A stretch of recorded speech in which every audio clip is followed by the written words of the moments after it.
Hi there, students. Schmaltz as a noun, schmaltzy as the adjective. I guess even schmaltzily as the adverb. Let's see, this phrase comes from Yiddish or from German.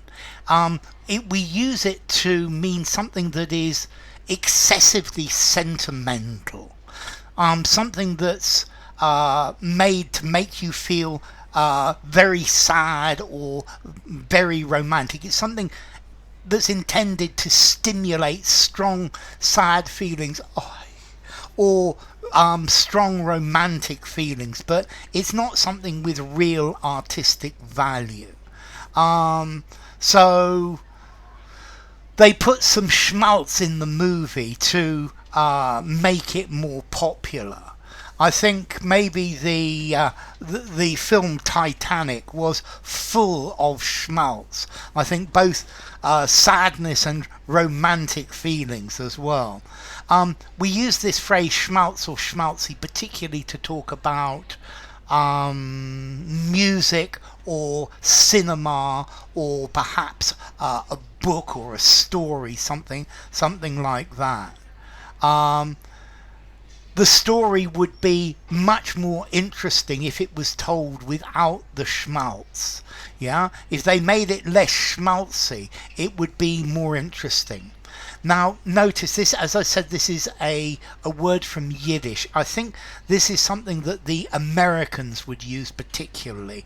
It's not something the British would use so much, although I think the Brits would understand it. The end of the film drowned the audience in a sea of schmaltz. It was so schmaltzy it made you want to be sick.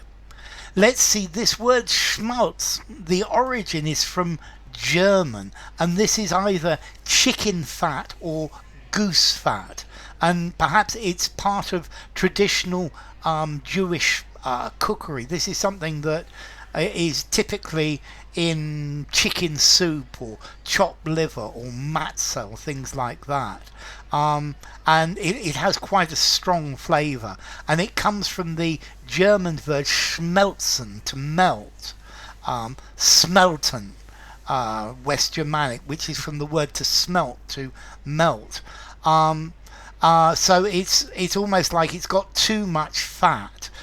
So liquid fat, liquid chicken fat, but then excessive sentimentality, maudlin sentimentality, something that's got the sentimentality there to give it some extra strength. But if something is drowned in schmaltz, it's just too much. It's something designed to cause strong, sad or romantic feelings. The movie that's dripping with emotion is just full of schmaltz. It's highly sentimental and it's a little bit pointless. Schmaltz, it doesn't have. If something is schmaltzy, it doesn't have any real content, any real value. It's not artistic.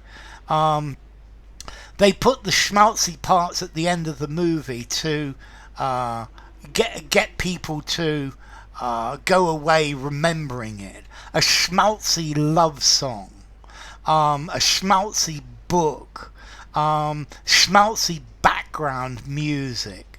Okay, so it's talking about extreme, excessive sentimentality in music or art.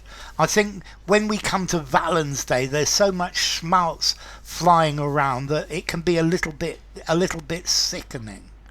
It's not showbiz schmaltz. It's a story about how to overcome hardship.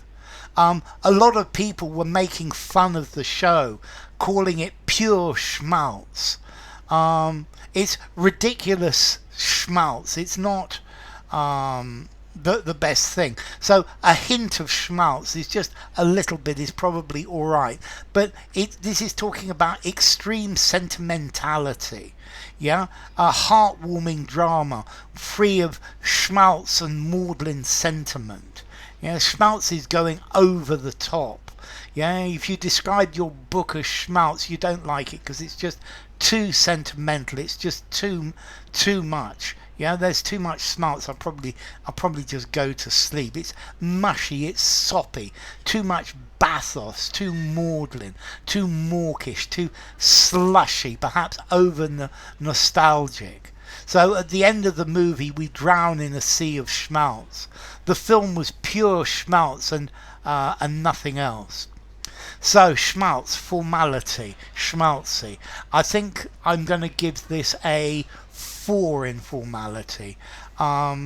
Best for an informal conversation. Remember, this is American more than British.